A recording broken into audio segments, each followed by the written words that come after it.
Ciao, salut tout le monde. Aujourd'hui, je vais parler un petit peu de l'importance d'avoir un deuxième passeport dans cette vidéo. Discussion que j'ai eue récemment donc avec des amis de la communauté française au Monténégro autour d'un bon repas, puisque ici on expat des gars qui ont une belle réussite financière depuis qu'ils sont au Monténégro notamment. Et, euh, et voilà, c'est des gars qui sont jeunes, voilà, qui dégagent de très beaux revenus et qui se demandent si c'est pas le moment d'acheter une Porsche et d'acheter une Lamborghini, ce qui est tout à fait compréhensible, légitime. Voilà, c'est souvent le parcours du jeune qui réussit. Il a envie de s'acheter un véhicule de luxe rapidement.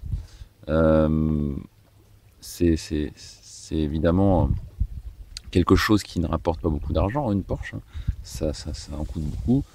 C'est un passif et puis c'est aussi même un poids psychologique, puisque pour ceux qui sont minimalistes, voilà, avoir un véhicule comme ça, c'est aussi avoir des soucis qui vont avec quand il y a l'entretien, etc. à faire. Et puis si vous avez un accident avec ça, c'est toujours un souci, puisque faut pas mettre ça dans le premier garage venu pour réparer une Porsche. Donc ça reste un poids psychologique quand même, un véhicule comme ça.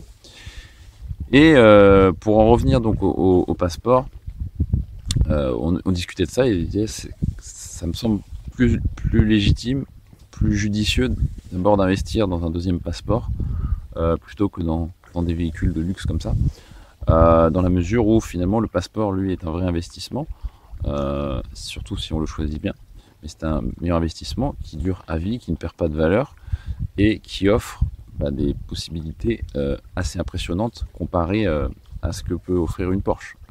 À part quelques dépassements sympathiques, c'est effectivement pas quelque chose qui apporte une grosse valeur dans la vie.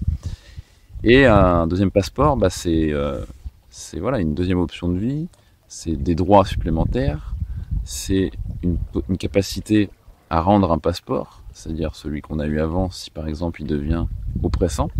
Je pense par exemple au passeport américain, qui est finalement une garantie d'être fiscalement résident aux États-Unis à vie, et pourquoi pas peut-être après sa mort. On ne sait pas ce qu'ils sont capables de faire. Les Américains, ils sont toujours chauds dans ce domaine. Voilà, c'est un deuxième passeport, c'est quand même quelque chose qui peut offrir des droits supplémentaires en tant qu'être vivant sur la planète. Hein. C'est très très important. Et dans cette mesure, et bien effectivement, aujourd'hui, avoir deux passeports, il y a plein de personnes qui ont deux passeports, mais c'est pareil. Bon, par exemple, de naissance, des gars qui sont franco-allemands, franco-espagnols ou je ne sais quoi, franco-portugais. Bon, aujourd'hui, ces passeports-là, qui sont voisins de la France, on n'offre pas beaucoup de perspectives supplémentaires, même s'ils ils en offrent quand même, je veux dire, dans le pays qui est à côté. Mais en termes de réalité, je dirais, géopolitique, en termes voilà, de réalité par rapport à la vie, donc la résistance par exemple à une dictature, etc. Aujourd'hui, c'est des pays qui sont à peu près dans le même bateau. Donc, avoir des passeports de ces pays-là, en plus du passeport français, c'est pas non plus un super, je veux dire, un super escalier vers la liberté. Au contraire de d'autres passeports, et c'est là que ça devient intéressant de voir un petit peu les passeports, qu'est-ce qu'ils ont à offrir dans d'autres pays qui sont du coup beaucoup plus éloignés de la France, et même des États-Unis pour ceux qui sont américains, mais qui offrent vraiment accès à d'autres réalités économiques, d'autres réalités de vie, et qui sont de vrais investissements puisque ça dure à vie. Un passeport, ça se renouvelle ensuite. Une fois qu'on l'a acheté, même par l'investissement, ça se renouvelle. Donc évidemment, le Monténégro a un programme qui va durer encore quelques mois sur ce sujet. Il y a d'autres pays qui l'ont, Chypre, je me demande si Chypre n'a pas arrêté, mais il y a un certain nombre de pays, la Turquie, la Bulgarie, il me semble encore, à moins qu'ils ont arrêté aussi.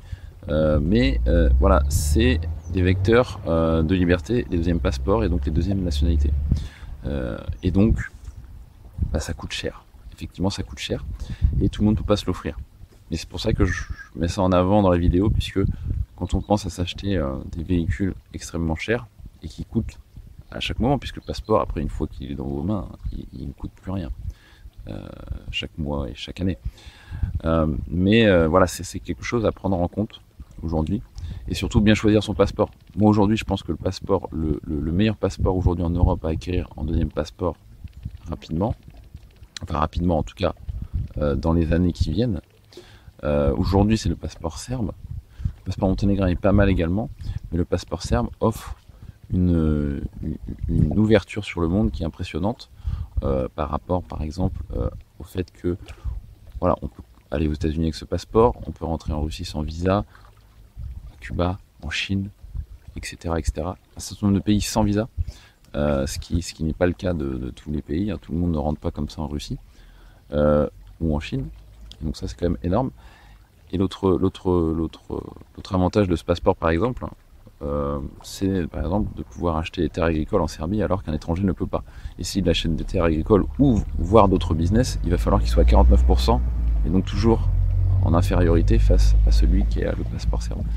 Donc c'est juste pour vous donner un exemple, je ne suis pas en train de vendre le passeport serbe dans cette vidéo, voilà, mais c'est juste pour vous donner une explication un petit peu de ce que ça peut offrir quand il y a vraiment justement des choses intéressantes, des choses qui sont au niveau des lois des pays interdites aux étrangers. Voilà, vous pouvez accéder via un deuxième passeport, mais c'est aussi une deuxième réalité. C'est un pays où on peut se projeter aussi sur des années quand on a le passeport, et quand on sait qu'on peut l'avoir également, ça peut être une projection. Maintenant les passeports ça coûte cher, ça coûte très cher. Il y a des passeports à 400 000 euros, il y en a à 600, il y en a à 1 million, ça dépend. Et je parle pour une personne. Donc c'est quand même énorme. Et dans ce registre, si vous n'avez pas les moyens aujourd'hui d'accéder à ça, il ne faut pas oublier que les cartes de résident, c'est déjà un premier pas vers la résilience et vers une autre option, vers la possibilité de dire je peux vivre dans un pays de façon continue, donc c'est-à-dire à l'année, dans un autre pays que la France, dans un autre pays que la Suisse, que la Belgique, etc. Par la carte de résident, une carte de résident qui est quand même renouvelable chaque année et qui vous apporte des droits, tout simplement, pour vivre dans un pays. Et même si ça n'a pas la puissance d'un passeport, une carte de résident, ça coûte beaucoup moins cher en fonctionnement, à obtenir, et c'est quand même déjà un début de résilience par rapport à quelqu'un qui a une seule nationalité et accès à qu'une seule réalité, accès à un seul pays, et ça veut dire que sa liberté à tous les niveaux d'expression, d'investissement, de mouvement est limitée à la décision d'un seul État, ce qui est très dangereux. Et c'est quand même bon de savoir qu'avec des cartes de résident, vous avez quand même déjà accès à une autre réalité avec finalement peu d'investissement. Et donc méditez bien là-dessus parce qu'aujourd'hui c'est quand même, je dirais, un minimum à avoir, c'est-à-dire le pied sur deux pays pour pouvoir rebondir, mais surtout sur deux pays qui ont des réalités bien différentes. Vous êtes entre la France et l'Allemagne, ça va pas être foufou. Il faut vraiment bien choisir, que ce soit pour un passeport, une carte de résident, la réalité à laquelle vous voulez accéder et qui va vous rendre le plus libre possible, en l'occurrence. Donc méditez bien là-dessus parce que c'est l'avenir, hein, c'est l'avenir, clairement, pour ne pas rester dépendant d'un seul État, tout simplement. Voilà, je vous laisse là-dessus. Il y a un peu trop de soleil à ce moment-là, donc je suis désolé si j'ai un peu fermé les yeux dans la vidéo et je vous dis à bientôt, ciao.